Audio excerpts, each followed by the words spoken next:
A young man helped an elderly woman at the notary office, not knowing that her millionaire son. If this story interested you, don't forget to subscribe to our channel and tell us which city you're watching us from. We'll continue. The air conditioning. Barely worked on that suffocating January morning at the downtown notary office in Boston. Jack adjusted the worn folder under his arm, checking once more the number on his ticket. 247. On the electronic panel, number 198 was flashing. He sighed, mentally calculating how much longer he would need to wait there. Every minute away from home was a minute of worry about his mother, who, despite being frail, insisted on saying she was fine alone.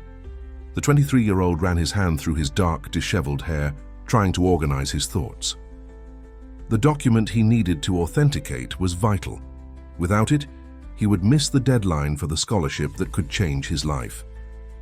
After years of freelance video editing and self-taught film studies, a real opportunity for professional training had finally emerged. But the cost of the documentation wasn't in his plans, just as his mother's new medications weren't. That's when he noticed, a few chairs ahead, an elderly woman with gray hair who seemed lost. She was holding several papers with trembling hands, looking around as if seeking help. People passed by her, absorbed in their own problems. Jack watched as she tried to stand up, stumbling slightly, and her documents scattered on the floor. Without thinking twice, he got up and approached her. "Let me help you, ma'am," he said, bending down to collect the papers. The elderly woman looked at him with eyes brimming with gratitude. "Oh, my boy, thank you so much. I'm so confused with all this. I don't even know what I need to do first," she confessed with a fragile smile. "Don't worry, may I take a look at your documents and help organize them?" Jack offered, surprising himself with his willingness despite his hurry. The lady, who introduced herself as Stella, accepted his help with visible relief. Jack began sorting the papers, patiently explaining the process for each document. He didn't notice, but from across the hall a man in an impeccable suit was observing the scene with particular interest.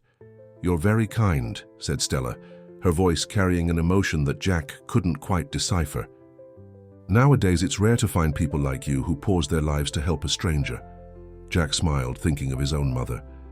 "It's nothing, Mrs. Stella. I'm just doing what I'd want someone to do for my mother if she were alone needing help."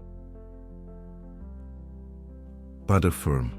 Man in the suit, who continued watching discreetly, adjusted himself in his chair, something in the scene touching a sensitive chord in his hardened interior. There was something familiar about that young man, something that bothered him in a way he couldn't explain. While helping Stella, Jack missed his service number, but he didn't mind. There was something comforting in this lady's sincere gratitude, something that made him momentarily forget his own worries. When he finally managed to organize all her documents and explain each necessary procedure, Stella held his hands with surprising strength. "You remind me of someone," she said, her eyes fixed on his with disconcerting intensity. "Someone I knew, a long time ago, who had that same kind look." Jack felt an inexplicable shiver run down his spine. There was something in her gaze that seemed to pierce his soul, as if she knew secrets that even he didn't know he kept. Before he could respond, Stella took a card from her purse. "I'd like to thank you properly. How about a coffee? This is my address. Tomorrow at 3 in the afternoon?" she offered, extending a card with an address in one of the city's most prestigious neighborhoods. Jack hesitated for a moment, but something in her smile made him accept. He put the card in his pocket, not imagining that this simple act of kindness in a crowded notary office was about to unearth long-buried secrets, connecting lives in ways he could never have imagined. Jack stared at the imposing gate of the mansion, checking the address on the card once more. The Beacon Hill neighborhood displayed its luxurious homes like jewels in a showcase, and there he was, with his worn jeans and the same tattered folder from the day before. For a moment, he considered turning back, but the memory of Mrs. Stella's gaze made him ring the bell. The garden that revealed itself when the gate opened made his heart leap. An old maple tree dominated the center of the property, its leaves dancing gently with the afternoon breeze. Jack felt an inexplicable familiarity with that place, as if he had already been there in a distant dream. "You came," Stella's voice pulled him from his thoughts. She waited for him at the main door, more elegant than the day before, but with the same welcoming smile. "Please come in. Coffee is already served in the garden." As they walked through the well-maintained garden, Jack couldn't contain the sense of déjà vu that consumed him. Each step seemed to awaken fragments of memories he didn't know he possessed. The table set under the maple tree only intensified this sensation. "That tree," he murmured almost to himself, "it reminds me of something." Stella watched him with a special gleam in her eyes. Maple trees have this ability to hold stories, don't they? This one has witnessed many of them over the years. Before they could delve deeper into the conversation, firm footsteps sounded on the stone path. The suited man from the notary office appeared, stopping abruptly upon seeing Jack. His eyes widened for an instant, as if he had seen a ghost. "Mother, I didn't know we would have visitors," he said, his controlled voice masking his surprise. "Richard, this is Jack, the young man who helped me yesterday at the notary office. Jack, this is my son." Stella made the introductions with a casualness that seemed rehearsed. The handshake between the two men was formal, but charged with inexplicable tension. Richard sat down with them, his eyes alternating between Jack and his mother, as if trying to decipher an invisible puzzle. The conversation flowed surprisingly well, despite the initial awkwardness. Jack talked about his work with video editing, his self-taught film studies, and his dreams of telling stories through the lens of a camera. Richard, against his own will, found himself interested in the young man's words, especially when Jack mentioned a documentary he was producing about ordinary people with extraordinary stories. "And your family?" Richard suddenly asked, interrupting. An explanation about editing techniques. Jack hesitated for a moment. "It's just my mother and me now. My father—" He paused, choosing his words. "He left us when I was very young." A heavy silence fell over the table. Stella squeezed the napkin in her lap tightly, her face suddenly pale. Richard noticed his mother's reaction, his expression hardening. "You know, Jack," Stella broke the silence, her voice slightly trembling, "this garden has wonderful stories. The old gardener who took care of it was an extraordinary man. He used to say that each flower had its own story to tell." Jack felt his heart inexplicably accelerate.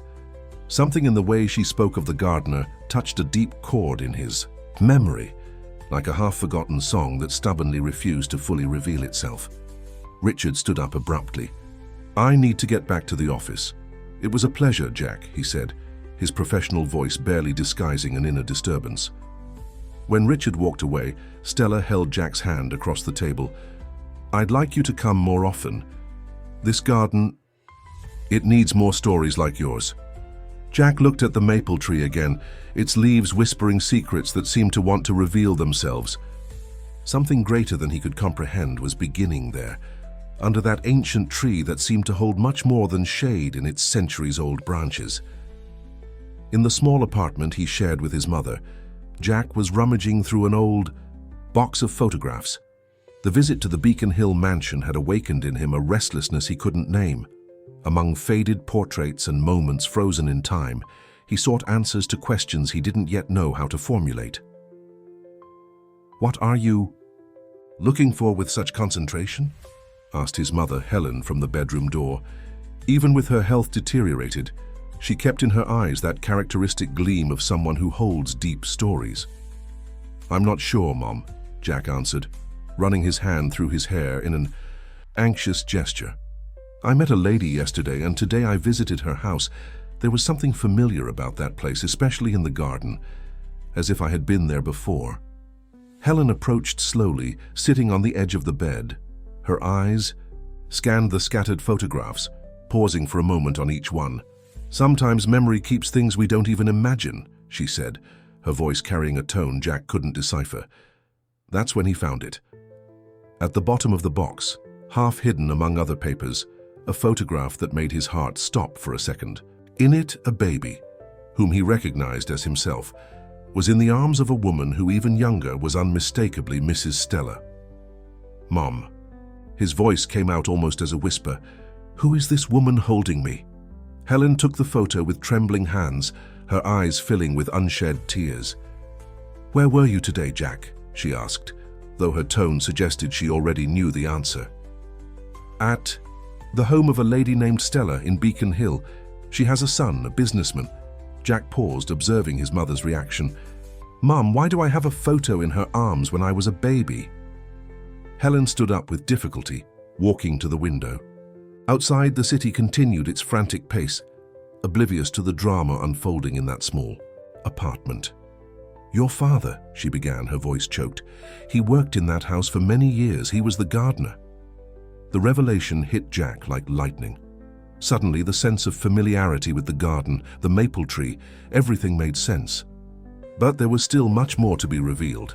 "Why did you never tell me this before?" he asked, trying to control the confusion of emotions that dominated him. "Some stories," Helen answered, turning to face him, "are like deep seeds. They need the right moment to sprout." Jack looked again at the photograph. There was something in Stella's smile, in the way she held him, that suggested more than a simple relationship between employer and employee's son. "She was my godmother, wasn't she?" Helen nodded slowly. "Your godmother, and much more than that. She was the one who helped take care of you in your first years, while I worked 2 jobs. It was she who—" Helen's voice failed, and Jack realized there was much more to that story than he had imagined. He stood up and hugged his mother, feeling her tremble slightly in his arms. "What happened, Mom? Why did we distance ourselves from them?" "Your father," Helen took a deep breath, "he discovered something important in that house, something that changed everything. But that's a story for another time. You're not ready to hear everything yet." Jack wanted to insist, but his cell phone vibrated in his pocket. It was a message from Stella. "Dear, I'd like you to come have dinner with us tomorrow.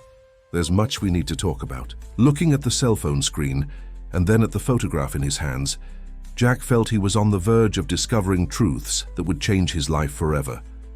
The garden of the mansion, which before seemed just a beautiful setting, now revealed itself as the stage for a much bigger story than he could have imagined. Richard observed the city through the window of his office on the top floor of the corporate building. The sunset painted Boston's sky with orange hues, but his mind was far from that spectacular view. Since the encounter with Jack in his house's garden, a growing restlessness had been consuming him. "Sir, your mother is on the line," announced his secretary through the intercom. He hesitated for a moment before answering. "Mother?" "Richard, we need to talk." Stella's voice sounded more serious than usual. "I've invited Jack for dinner tomorrow." A heavy silence settled on the line. Richard ran his hand over his face, trying to organize his thoughts. "Why are you doing this, Mother? Why now, after so many years?" "Because some debts need to be paid, my son. Some silences need to be broken." Richard stood up, walking to an old mahogany cabinet in the corner of the room. Inside it, a yellowed folder held documents that he had never had the courage to fully open. "It's about the gardener, isn't it? About what happened back then?" "About that and much more," Stella replied. "Richard, do you remember the afternoons you spent in the garden when you were a child?" The question caught him by surprise. Fragments of memory began to emerge. Sunny afternoons under the maple tree, stories being told, childhood laughter. "Vaguely," he replied, but his voice betrayed the contained emotion. "There was a boy who read stories to you," Stella continued, her voice soft. "A boy a few years older, the gardener's son." Richard felt his heart accelerate. The image began to form in his mind. A dark-haired boy sitting under the maple tree with an old book in his hands. "Jack?" he asked, though he already knew the answer. "Yes," Stella confirmed. "You were inseparable back then, until everything changed." Richard pulled up a chair and sat down heavily. The memories now flowed like a river after the breaking of a dam. "Why did you never tell me this before?" "Because I myself was running from the truth, son. After your father took full control of the company, after Jack's father left, I didn't know how to deal with the guilt." "What guilt, Mother?" "The guilt of having remained silent when I should have spoken, of having allowed your father's ambition to destroy lives." Richard opened the folder on his desk. Among the old documents, a photo escaped. Two boys smiling under a maple tree, an open book between them. His heart tightened as he recognized himself and Jack much younger, in a moment of pure innocence. Tomorrow, Stella continued, we'll begin to fix the mistakes of the past. You need to be there, Richard, not just for Jack or for me, but for yourself. After hanging up the phone, Richard remained for a long time looking at the photograph. His mother's words echoed in his mind, mixing with long-buried memories. The boy who read stories, the garden that witnessed so many moments, the secrets kept for so long, everything began to make sense. On his desk, next to the photo, the folder contained documents that could change everything: old contracts, financial, reports, letters never sent. Richard knew that the next day's dinner would be more than a simple reunion. It would be the moment to face truths that his father and he himself had tried to bury for so long. He picked up the phone again, but this time to make a different call. Dr. Martinez, I need you to prepare all the documents about the company's restructuring from 1995. Yes, all of them. It's time to correct some mistakes from the past. The dinner at the Beacon Hill mansion had an air of solemnity that made Jack's heart beat faster. The table was set with calculated elegance, crystal and porcelain reflecting the soft light of the candles. Stella occupied the head of the table, dressed with a dignity that seemed to carry the weight of decades. Richard, in his impeccable suit, kept his eyes fixed on his plate, as if seeking answers in the porcelain design. Before we begin, said Stella, her voice breaking the dense silence, there's something I need to show you. She made a gesture, and a maid brought an old wooden box carved with floral motifs. Jack immediately recognized the pattern of the carvings. They were jasmine flowers, the same ones his father cultivated with such care in the garden. His heart leapt when Stella opened the box, revealing a set of yellowed letters and an old diary. This diary, she began, her hands trembling slightly as she touched the worn-covered notebook, belonged to your father, Jack. Anthony entrusted it to me days before leaving, along with these letters. Richard straightened in his chair, his face showing a mixture of surprise and apprehension. Mother, are you sure we should— Silence, Richard, Stella interrupted with surprising firmness. We've kept too many secrets. Turning to Jack, she continued, your father wasn't just our gardener. He was the guardian of truths that changed many lives. Jack took the diary with reverence, feeling the weight of its pages as if he were carrying the past itself in his hands. Upon opening it, a photograph fell onto the table. In it, his father stood next to a man who looked very much like Richard, but older, presumably his father. Your father discovered irregularities in the company's business, explained Stella, her voice laden with emotion. Documents that shouldn't exist were buried in the garden under the rose bushes. Anthony found them accidentally, while replanting the flowers. Richard rose abruptly, walking to the window that overlooked the garden. So that's what was in that folder my father guarded so zealously, he murmured, more to himself than to the others. Your father, Stella continued, looking at Jack, was a man of integrity. He came to me, showed me what he had found, asked for my advice, my help to do the right thing. Jack leafed through the diary with trembling fingers, finding page after page written in his father's familiar handwriting. Detailed accounts of documents found, conversations overheard, growing concerns about the direction things were taking. And what happened? Asked Jack, his voice barely containing the emotion. Stella closed her eyes for a moment, as if gathering strength. I failed. Him, all of you. Out of fear, out of cowardice, I remained silent when I should have spoken. Your father decided to confront my husband, expose everything he had discovered. Richard returned to the table, his eyes focused on the scattered letters. That's when he disappeared, he completed, his voice carrying a late understanding. Your father didn't simply leave, Jack, revealed Stella, tears now flowing freely down her face.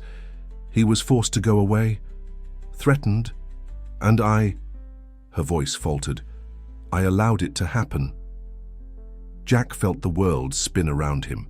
Each of Stella's words was like a piece of a painful puzzle fitting together. The afternoons in the garden, the stories he read to Richard, his father's sudden disappearance, everything began to make a terrible sense. "But he left something else," said Stella, removing a sealed envelope from the box. "A letter that should be delivered when you turn 25. The time has come, Jack. It's time for you to know the whole truth." The envelope weighed in his hands like lead. On the front, in his father's unmistakable handwriting, was written, "For my son Jack, when it's time to understand."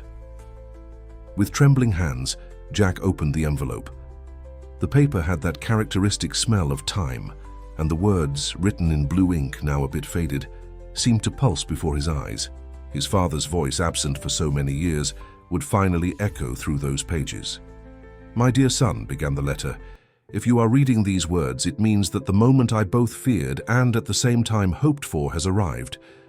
The moment when you would be capable of understanding not just what happened, but also why some choices had to be made." Richard and Stella remained in absolute silence, respecting that sacred moment between father and son, even if through time and paper. "The garden I tended for so many years," the letter continued, "was not just a place of flowers and trees. It was a place of stories, of secrets, of truths, buried as deeply as the roots of the old maple tree. While you grew up playing with young Richard, discovering the world through the books you read to him, I was discovering a much darker reality beneath that apparent perfection." Jack needed to pause, his emotions threatening to overflow. Richard approached, placing a hand on his shoulder in a surprisingly supportive gesture. "The documents I found," the letter proceeded, "revealed a complex scheme of embezzlement and fraud. But it wasn't just that which concerned me. It was the impact those actions had on real people, employees unfairly dismissed, families destroyed, lives ruined. I couldn't simply pretend I hadn't seen anything." Stella sobbed softly, her hands squeezing a handkerchief tightly. "I confronted Mr. Albert, Richard's father, naively thinking he would understand, that he would do the right thing. But power and money had corrupted his soul long ago. I was threatened, not just me, but you and your mother as well. The choice I was given was simple: leave in silence or see my family destroyed." Richard moved away abruptly, as if the words had physically struck him. "My father," he murmured, his voice choked by the discovery of the truth about the man he had so admired. "But before leaving," the letter continued, "I made copies of everything. I kept evidence, documents, proof, not for revenge, my son, but for justice. I entrusted everything to Mrs. Stella, along with this diary. She promised to keep them until the right time came, the time when you would be ready to know the truth and strong enough to decide what to do with it." Jack looked at Stella, who nodded silently, confirming every word. "What pains me most," the letter continued, "is not having lost my job or having been forced to leave the place I loved. It's knowing that I had to distance myself from you, my son, losing the chance to see you grow up, to guide you, to be by your side. But know that every decision I made was thinking of your well-being, your future." The last words of the letter made Jack hold his breath. "Now it's up to you to decide what to do with this truth. Don't seek revenge, seek justice. Don't nurture hatred, cultivate understanding. As I always taught in the garden, sometimes we need to prune for new flowers to bloom. With all my love, your father, Anthony." A profound silence fell over the room after Jack finished reading. Anthony's words hung in the air like a testament, not just to injustice, but also to love and hope.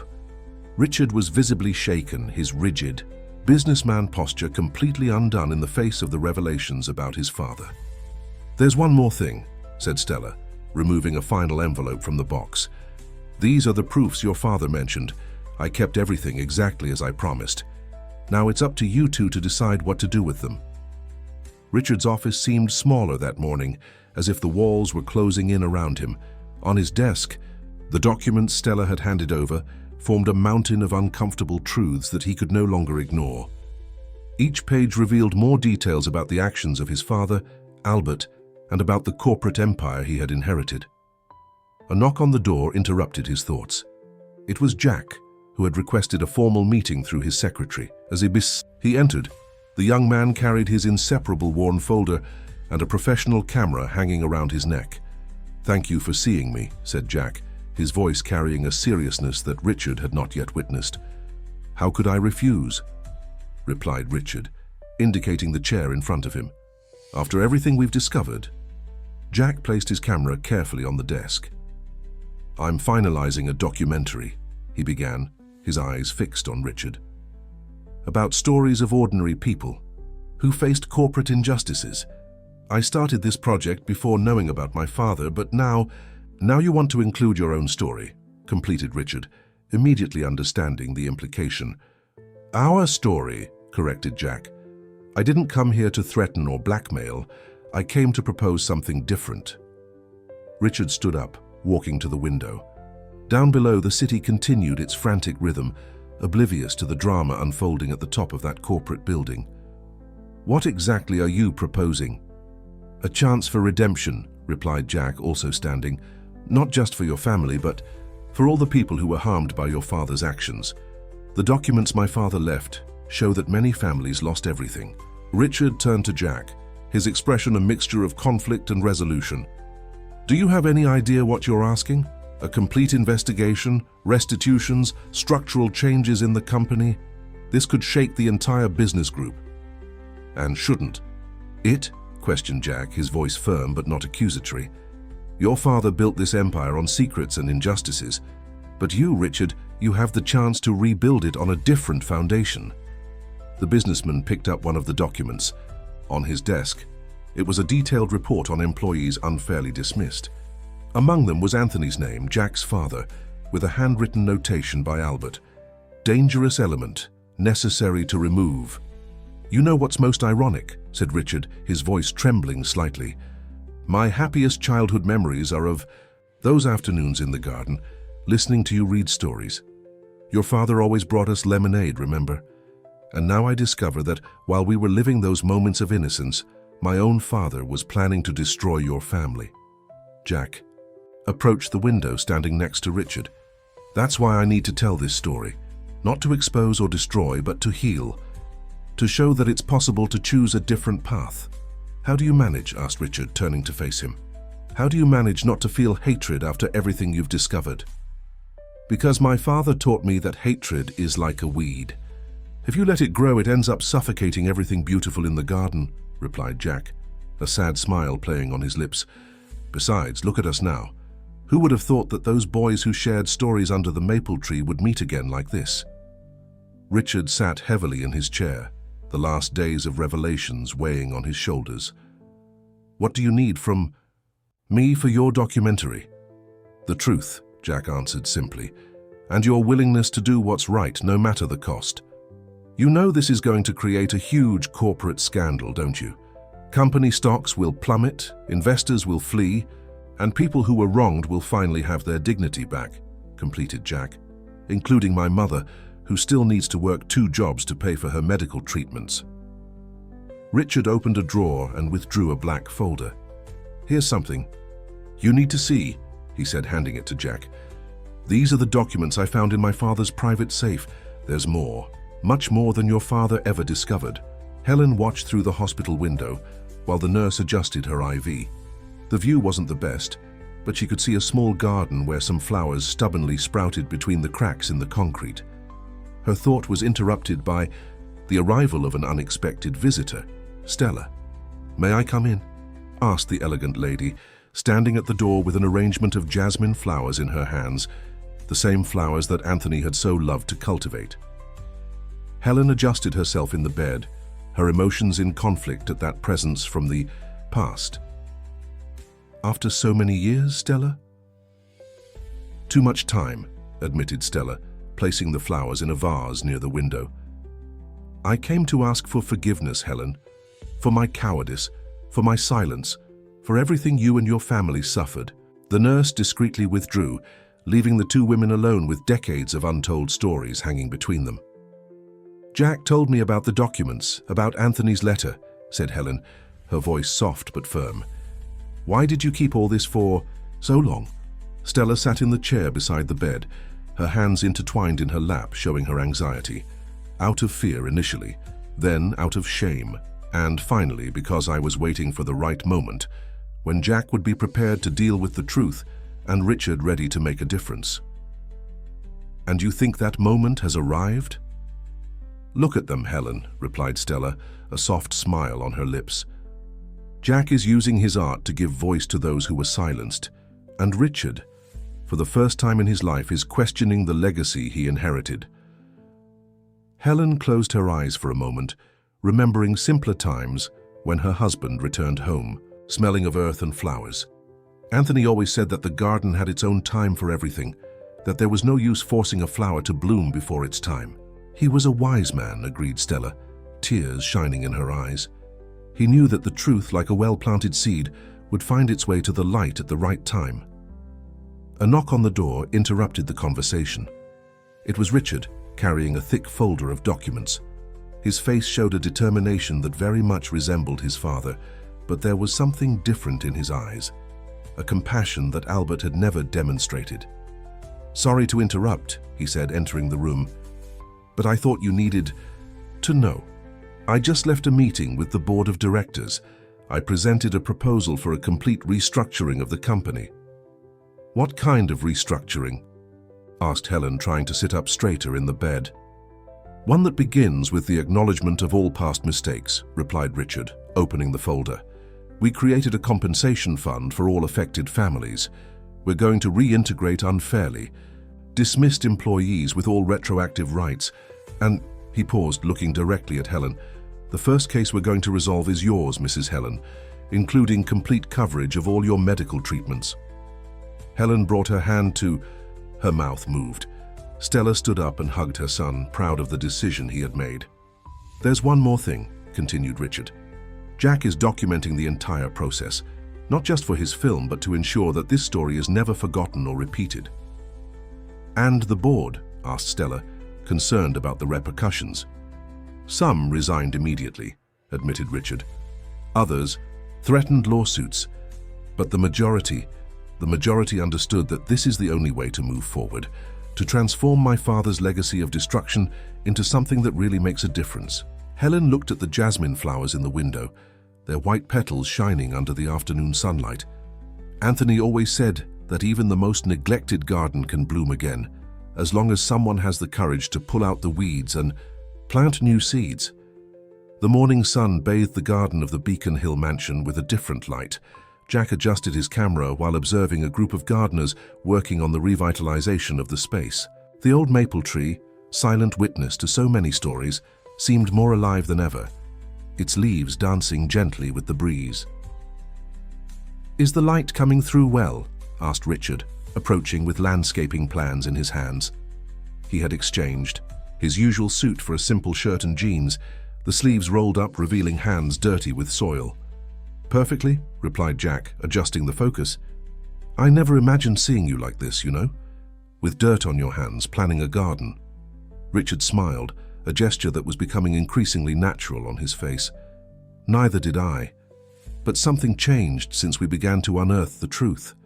It's as if each document we reveal, each injustice we begin to correct, brings me closer to this place." The two walked to a bench near the maple tree, where Jack had positioned his camera for a time-lapse shot of the restoration work. The garden was being completely transformed, not to erase the past, but to honor it and build something new on its foundations. "I found this yesterday," said Richard, pulling a crumpled envelope from his pocket. "These are notes from your father about the garden, detailed instructions about each plant, each flower bed. He wasn't just taking care of flowers, he was building a living story." Jack took the envelope with reverence. His father's handwriting, familiar and comforting, lovingly detailed every aspect of the garden. The white roses need pruning in the waning moon. The jasmine should be planted near the east wall, where they get the morning sun. The maple tree, the old maple tree, is the heart of this place. Its roots hold more stories than any book. "We're following each of these instructions," explained Richard, pointing to the working gardeners. "When the project is completed, we'll open the garden to the public. It will be a space of memory, healing, and learning." Jack focused his camera on a specific flower bed where young gardening apprentices were receiving instructions from a teacher. It was part of the company's new social program, a professional course in gardening and landscaping for young people from underprivileged communities.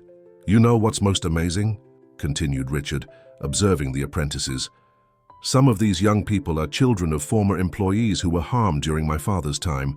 Now they're here, learning the craft your father loved so much, building their own future."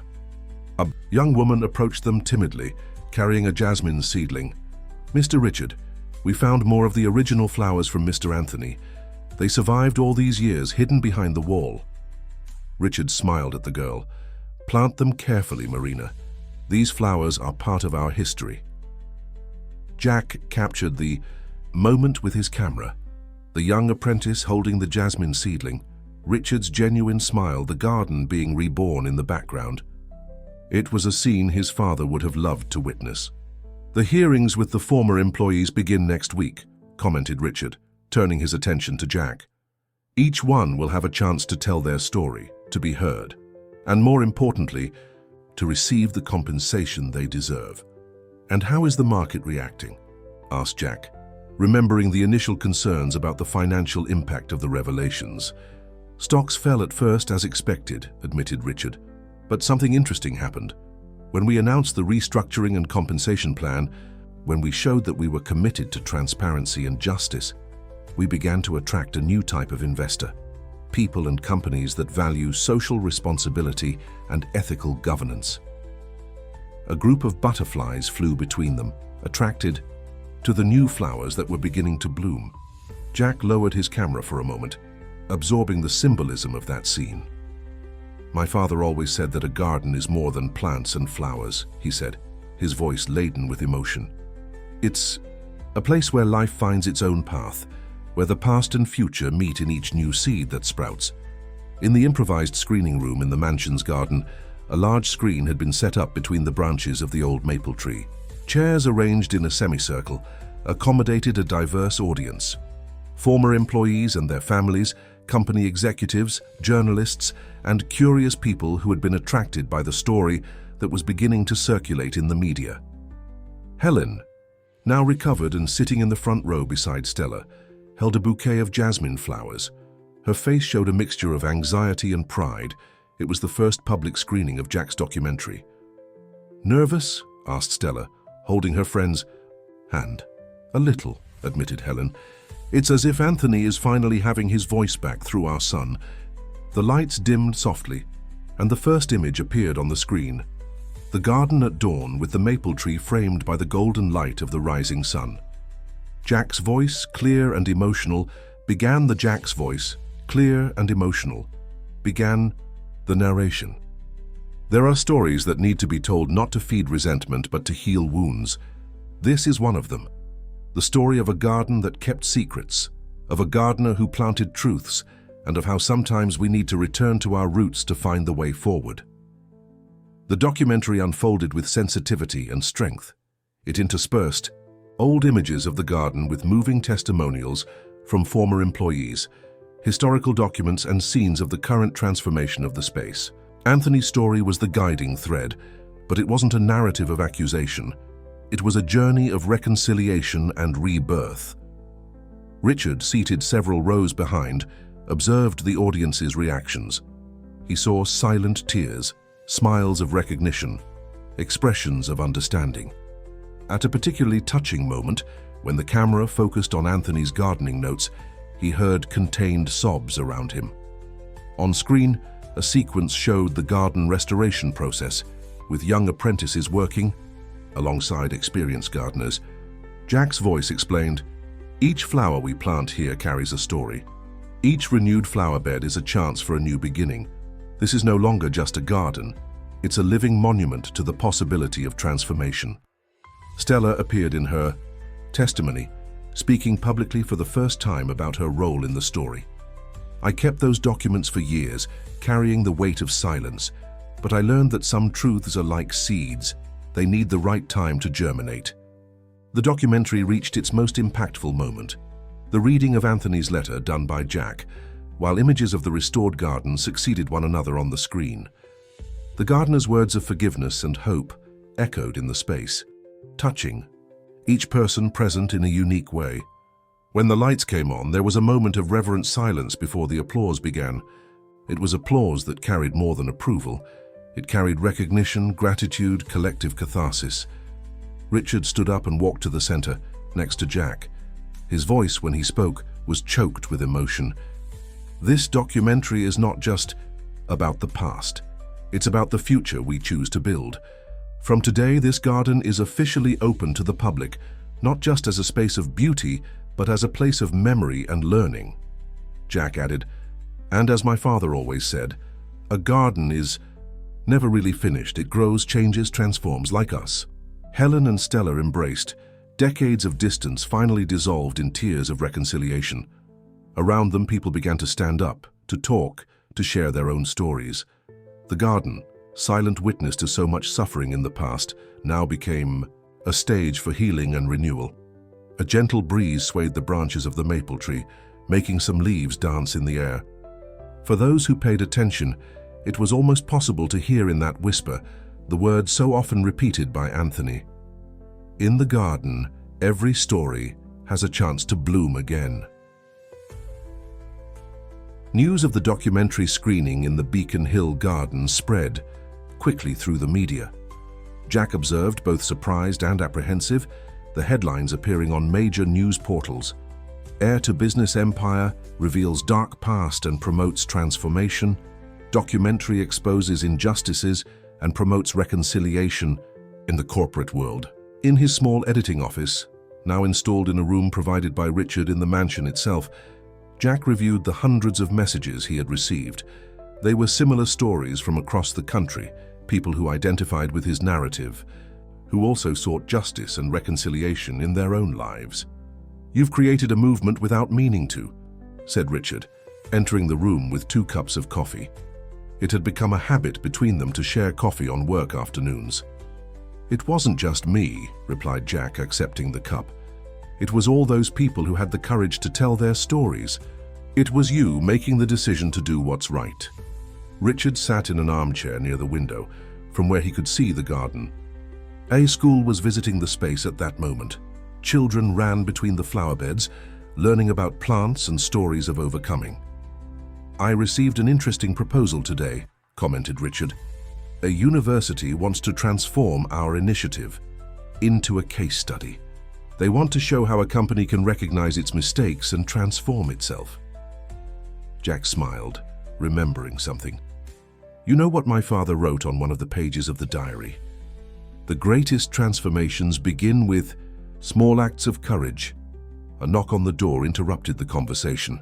It was Marina, the young gardening apprentice, now coordinator of the social program. "Sorry to interrupt," she said, her eyes shining with enthusiasm, "but you need to see this. We found something special during the renovation of the east flower bed." The 3 proceeded to the garden, where other apprentices were gathered around a discovery. While removing old structures to plant new flowers, they had found a small metal box buried for years. "It was exactly where your father indicated in the notes," explained Marina, handing the box to Jack. On the last page of the diary, there was a map marking this location. With trembling hands, Jack opened the box. Inside, he found a set of old photographs, yellowed letters, and a small notebook. The photos showed happy moments in the garden, Anthony teaching a young Richard to plant, little Jack reading stories under the maple tree, Stella and Helen chatting while the children played. "He kept everything," murmured Jack, his voice choked. Even knowing he would have to leave, he kept these memories. Richard took one of the photos, where his father, Albert, appeared smiling next to Anthony. It was an image from a time before ambition and greed, when they were just 2 families sharing a garden. "The most amazing thing," said Marina, pointing to a nearby flower bed, "is that exactly in this spot, where the box was buried, a spontaneous jasmine seedling sprouted, as if the earth was keeping not just memories but also seeds of hope." Jack filmed everything with his camera, capturing that moment of discovery. The school children approached, curious, and soon Marina began to tell them the story of the garden, using the box and its contents as elements of a living lesson about memory and transformation. "I think we found the next chapter of the documentary," said Richard, observing the scene. "Actually," replied Jack, "I think we found something bigger." Proof that even in the most difficult moments, my father never lost hope. He didn't just bury documents and memories, he buried seeds of a future that he knew would one day sprout. A gentle breeze swayed the branches of the maple tree, making some leaves dance in the air. The afternoon sun painted the garden with golden hues, illuminating the attentive faces of the children listening to the story, the smiles of the apprentices who had made the discovery, the flowers that stubbornly bloomed in every corner. In the mansion's library, now transformed into a space of memory and documentation, Helen carefully organized the contents found in the box buried by Anthony. Each photograph, each letter was catalogued with the same love with which her husband cared for the garden's flowers. "It's strange," she said to Stella, who was helping her with the task. "For years I felt so much anger, so much sadness. Now, organizing these memories, it's as if I'm finally understanding Anthony's greater plan." Stella picked up one of the letters, recognizing the handwriting of her late husband, Albert. It was an old correspondence, from when the families were still close, talking about plans for the future, about the friendship between the children, about the garden that grew increasingly beautiful. Albert wasn't always the man he became, reflected Stella, her voice soft. There was a time when he knew how to value more than money and power. A group of university students passed through the library, part of a guided tour of the new Memory and Reconciliation Center that the mansion had become. Through the window, they could see Richard conducting a meeting with company executives in the garden, a practice he had adopted, saying that the flowers helped maintain humanity in corporate decisions. "Mrs. Helen," called Marina from the door. "More testimonials have arrived for the archive. They're from former employees who saw the documentary and want to share their stories." Helen smiled, signaling for the young woman to enter. Marina had become an important bridge between the past and present, helping to collect and preserve the stories that continued to emerge. "You know what's most beautiful?" commented Marina, placing the new folders on the table. "Many of these people don't just want to tell their stories of pain. They want to talk about good moments too, about friendships they made, about lessons they learned." "Exactly as Mr. Anthony would do," replied Helen, her eyes shining with contained tears. "He always said that even in the saddest stories, there's always a seed of hope waiting to sprout." Jack entered the library, carrying his camera and an excited smile. "You won't believe what just happened," he said.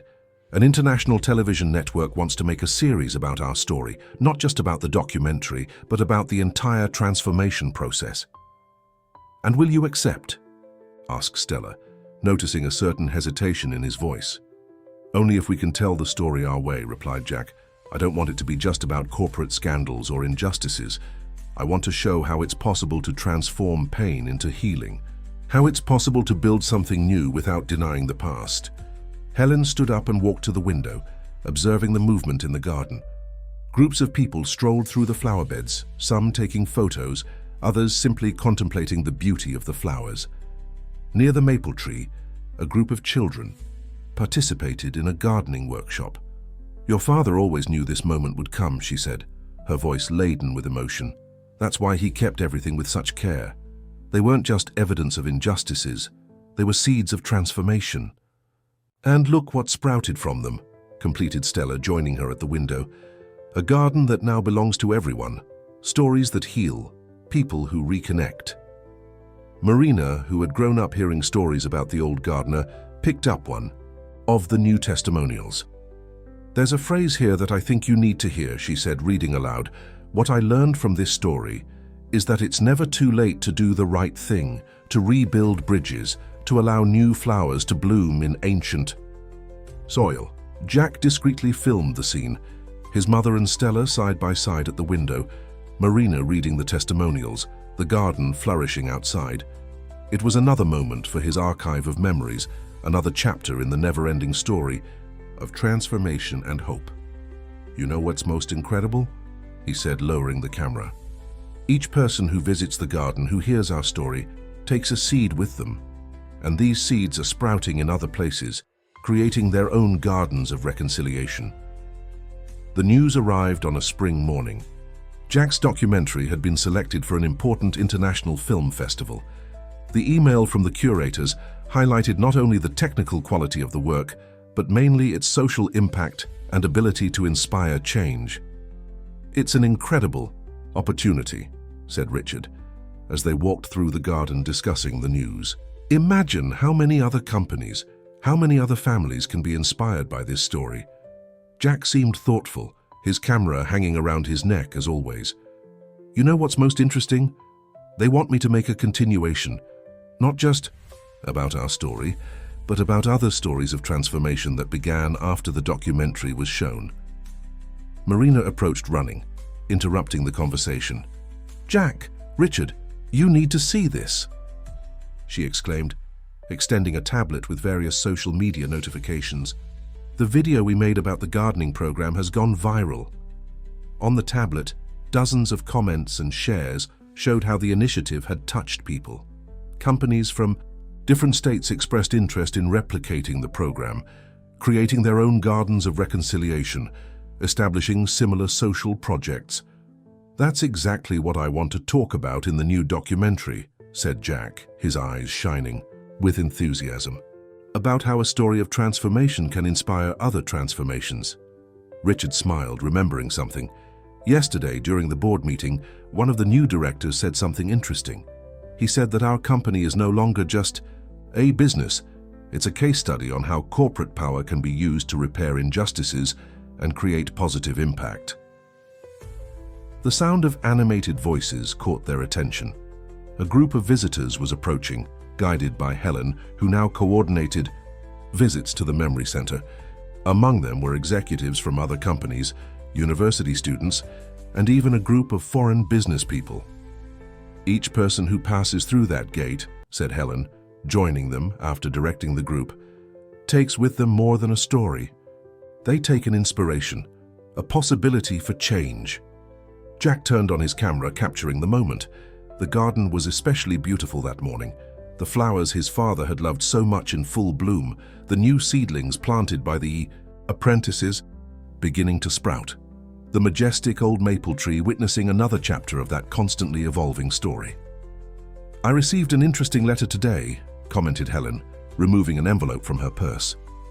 "It's from a lady who worked here many years ago. She says that after seeing the documentary, she finally found the courage to tell her own story of injustice and seek reparation. And that's not all," added Marina, showing more notifications on her tablet.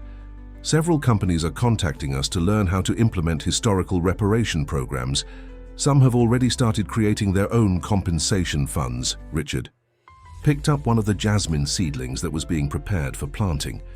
"When I started this transformation process, I was afraid of the financial impact, afraid of public judgment, afraid of destroying the company's legacy. But now I see that we're building a much more valuable legacy. A legacy of truth and reconciliation," completed Jack, filming as Richard planted the jasmine seedling in a new flower bed. The gentle spring breeze carried the scent of flowers throughout the garden, mingling with the voices of visitors, the sound of gardening tools, the buzz of apprentices in their practical classes. It was a symphony of renewal, living proof that the seeds planted by Anthony continued to flourish in ways he might never have imagined. "You know what moves me the most?" said Helen, watching a butterfly land on the newly planted flowers. "Seeing how your father's story remains alive continues to grow. Each new person who learns our story, each new project born inspired by the garden, it's as if he were here, still planting his seeds of hope." On the eve of the trip to the International Film Festival, Jack found Stella sitting alone under the maple tree. The sun was setting on the horizon, painting the sky with shades of orange and pink, while she leafed through an old album of photographs. "May I join you?" he asked, sitting on the bench beside her. "Of course, my dear," replied Stella, her gentle smile illuminated by the evening light. "I was just remembering the first days when everything began to change." Jack observed the photographs, images of the beginning of the garden's transformation, of the first meetings with former employees, of the initial moments of the gardening program. It seemed like so long ago, and at the same time, it was as if everything had happened yesterday. "You know," Stella began, her voice laden with emotion, For years I carried the weight of silence. I believed that keeping those documents, protecting those truths was the most I could do. But your father, he knew that truth needed more than protection. It needed light to grow.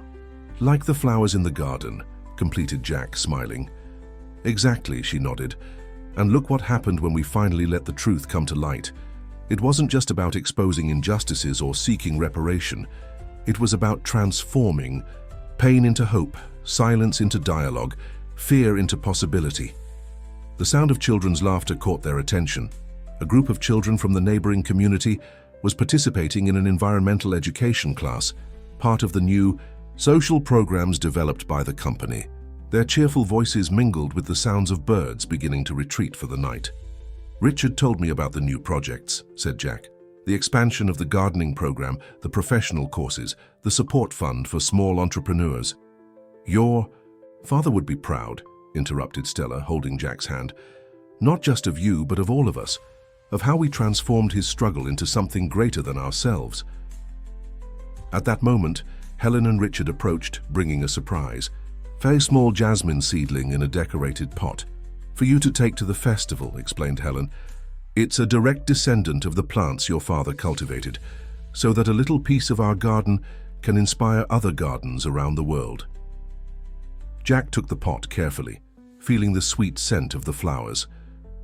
You know what I realized preparing the presentation for the festival? Our story isn't about a happy ending, it's about a new beginning that renews itself every day. Like a garden, said Richard, looking around, always transforming, always growing, always surprising us with new flowers.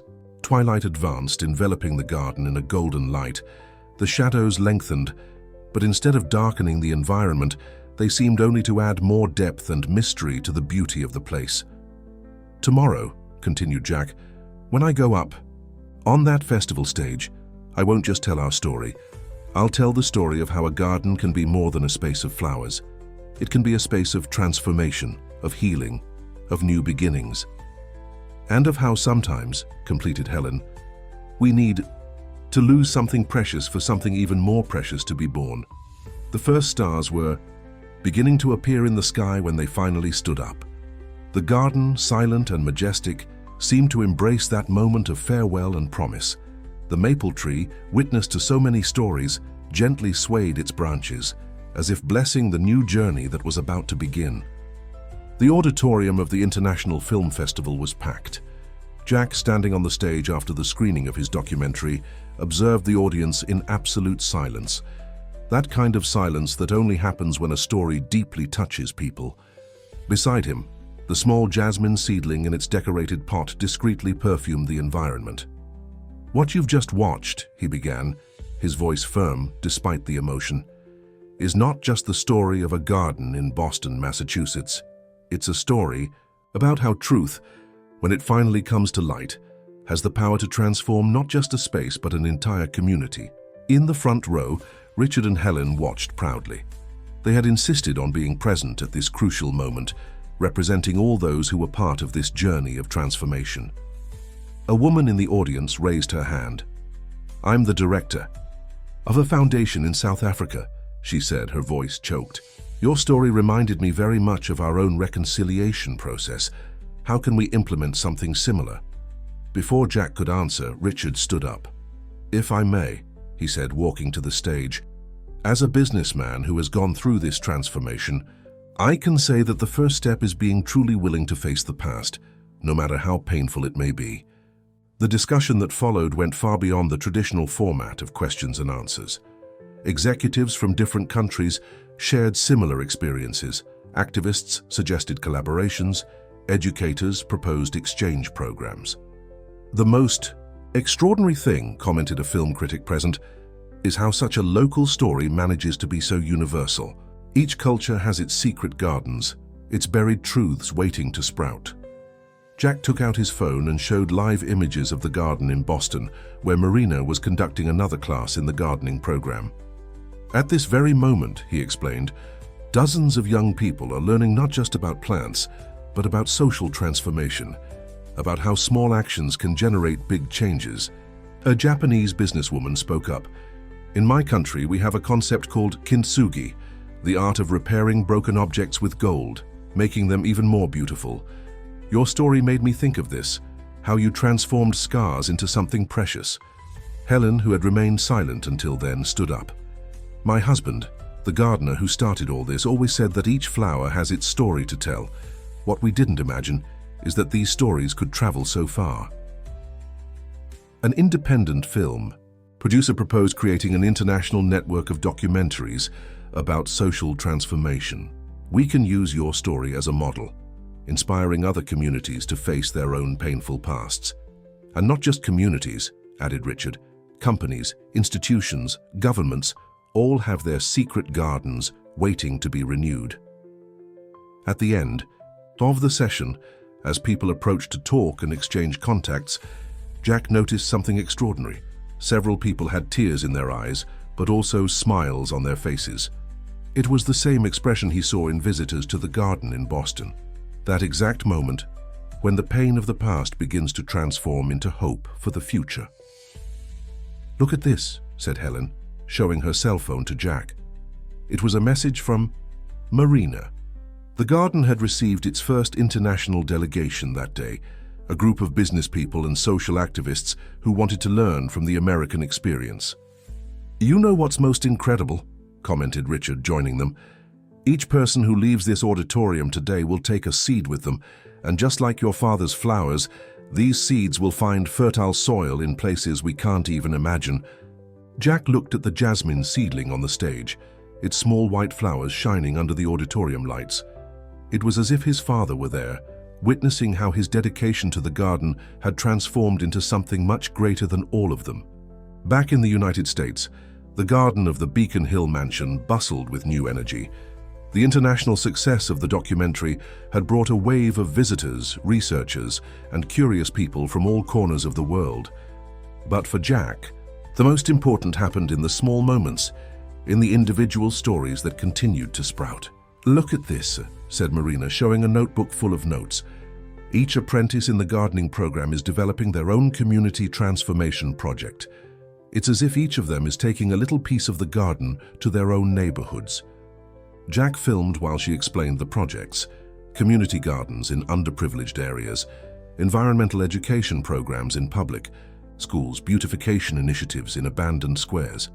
Each project carried a bit of the essence of what his father had begun so many years ago. "There's something I've been thinking about," said Richard, approaching with some documents in his hands. "What if we officially transform the mansion into an institute, a permanent space dedicated to memory, education, and social transformation?" Stella, who was sitting near the maple tree, smiled upon hearing her son's proposal. "Your father never imagined that this house would one day be more than a symbol of power and status," she commented. "Now it's becoming a beacon of hope." Helen, who coordinated visits to the Memory Center, joined the conversation, bringing more news. "You know that university professor who came last week? She wants to develop an academic curriculum based on our experience, something about gardens of reconciliation, a new model of social transformation." Jack captured each moment with his camera, but now with a different perspective. It was no longer just about documenting the past or exposing injustices.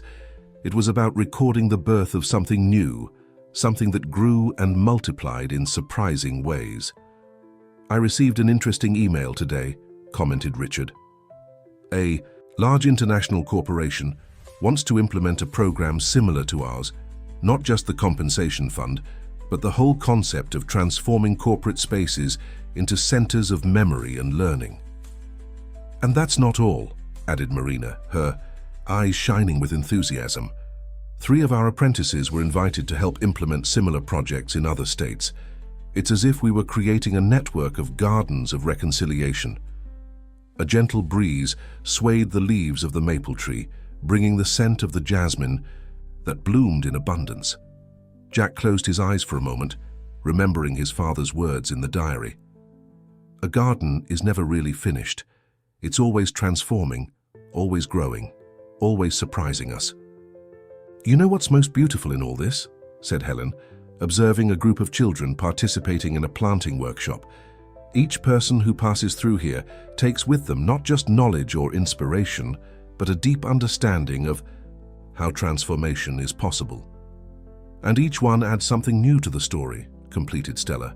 It's no longer just about our past, our pain, our reconciliation. It's about how this experience can illuminate new paths for others.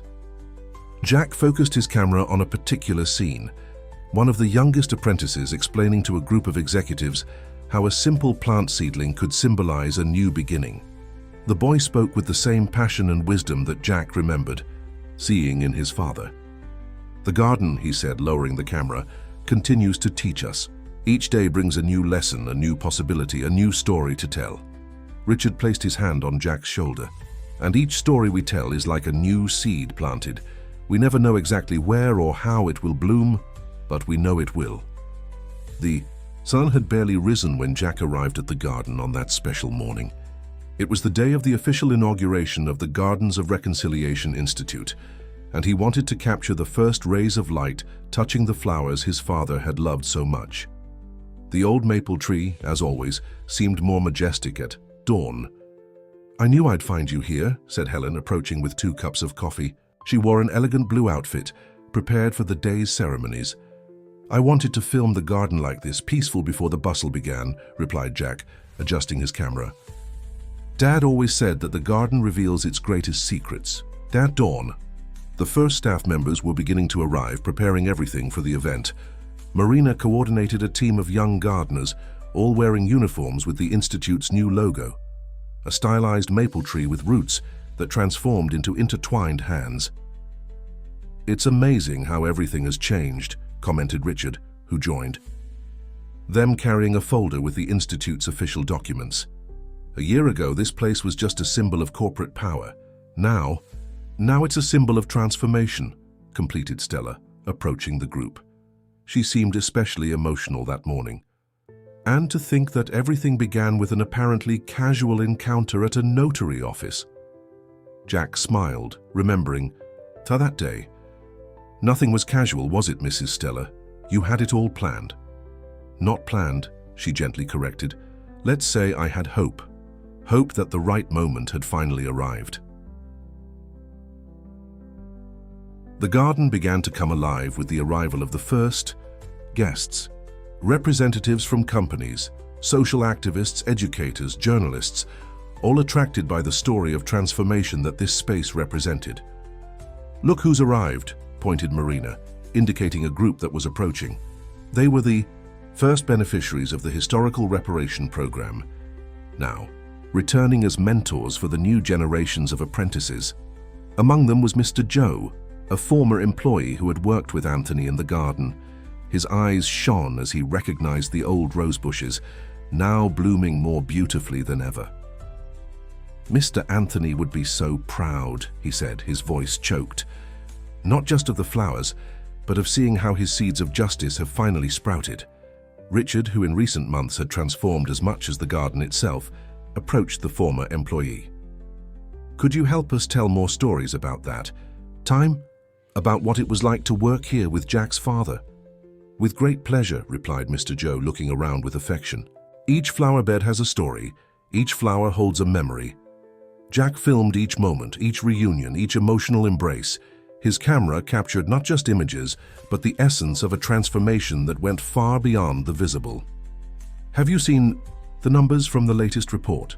asked Marina, showing her tablet. "The program has already inspired the creation of more than 50 similar initiatives across the country. Companies, schools, communities, all wanting to create their own Gardens of Reconciliation." Helen picked up one of the jasmine seedlings that would be distributed to event participants. "Each of these seedlings carries a bit of your father's story, Jack, and now it will help tell new stories in other places." The sun was already high when the official ceremony began.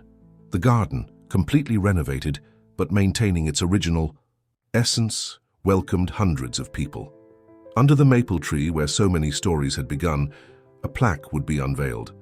Gardens of Reconciliation Institute, because every story deserves the chance to bloom again. The Institute's inauguration ceremony proceeded like a true festival of renewal. While the authorities made their official speeches, Jack captured with his camera the small moments that really told the story.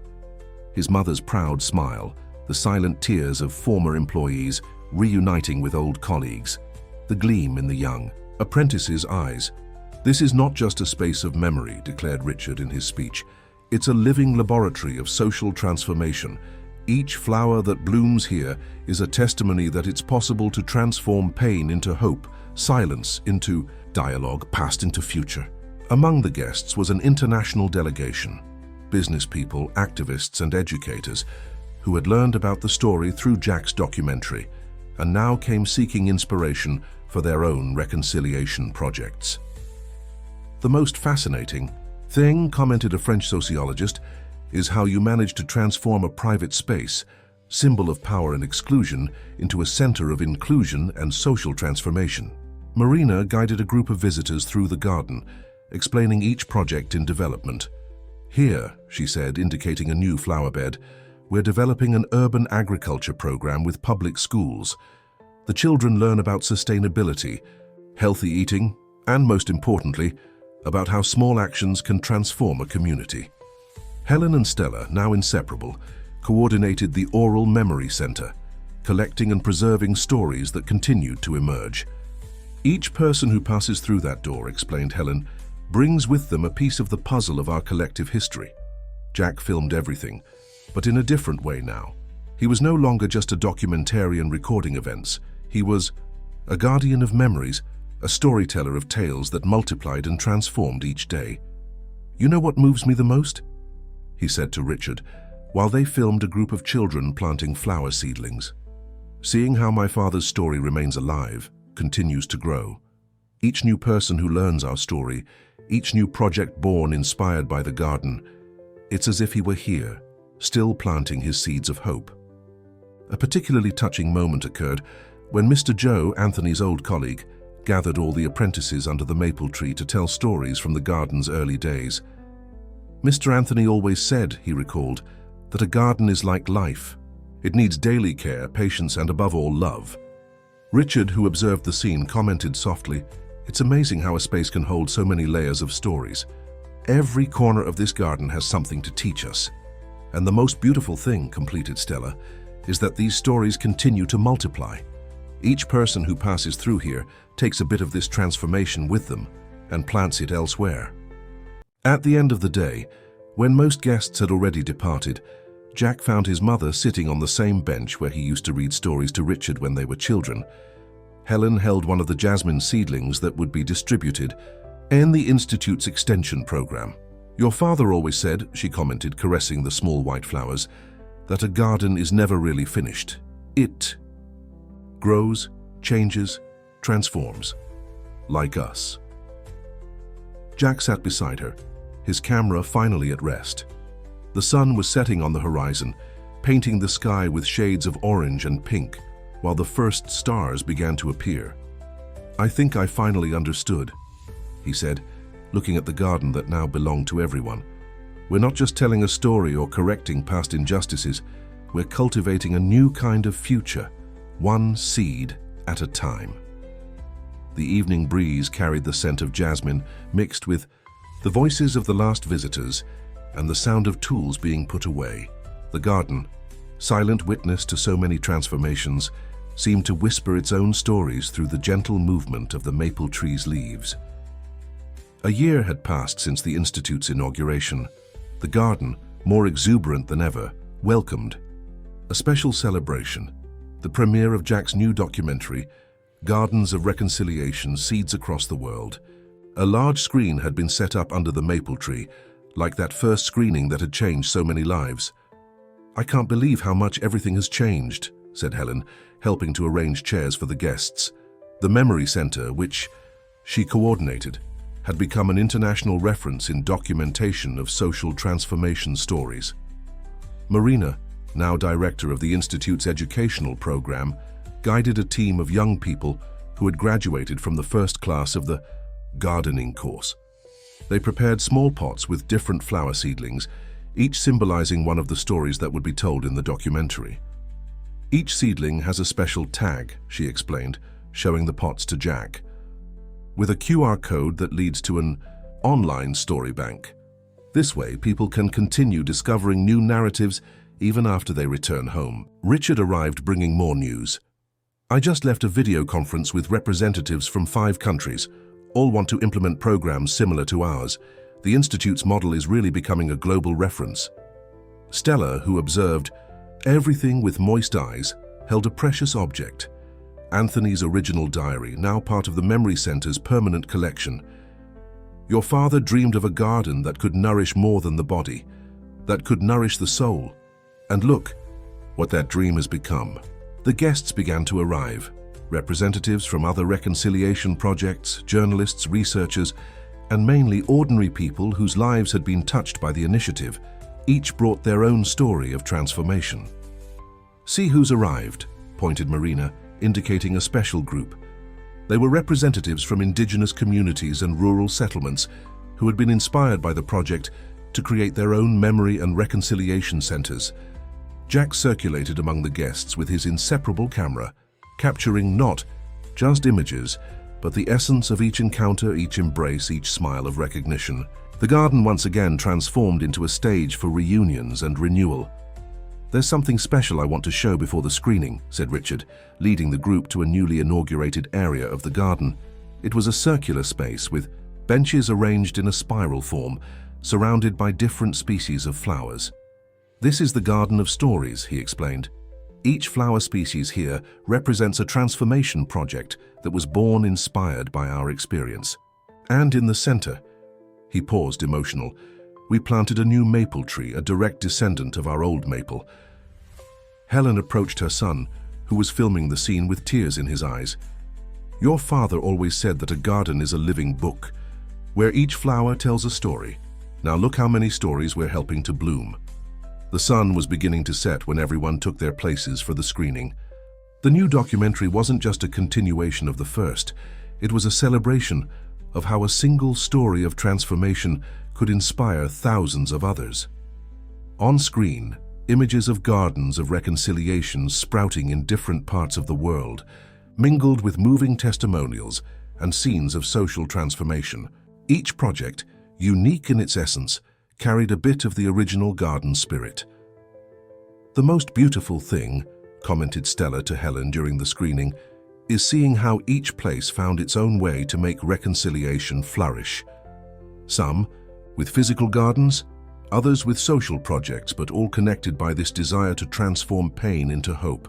After the documentary screening, while guests were still sharing their impressions and emotions, Jack climbed onto a small improvised stage near the maple tree. The night garden, illuminated by hundreds of small lights distributed among the flowers, created an almost magical atmosphere. "A few years ago," he began, his voice laden with emotion, "this garden kept secrets buried under its flowers. Today, it holds something much more precious, the certainty that transformation is possible, that reconciliation can flourish in the most unexpected places." Richard joined him on stage, along with Helen, Stella, and Marina. Each carried a small wooden box carved with floral motifs, replicas of the one Anthony had buried so many years ago. "These boxes," explained Richard, "we keep seeds of all the species my father planted in this garden. From today, they will be distributed to reconciliation projects around the world, taking a bit of this place's essence wherever they are planted." Helen opened her box, revealing small, recycled paper envelopes, each containing seeds and a printed story. Each seed comes with the story of a transformation that happened here, because we believe that stories, like flowers, need to be cultivated to continue blooming. Marina then presented a novelty that moved everyone.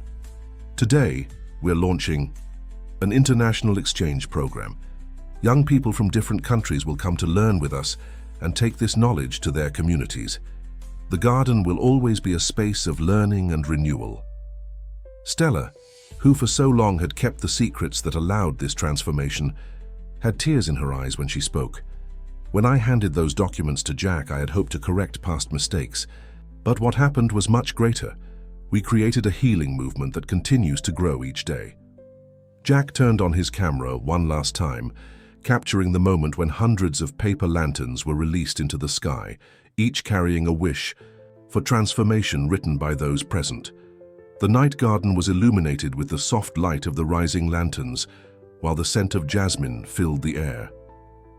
"My father," said Jack, his voice echoing in the silent garden, "always said that a garden is an act of faith in the future.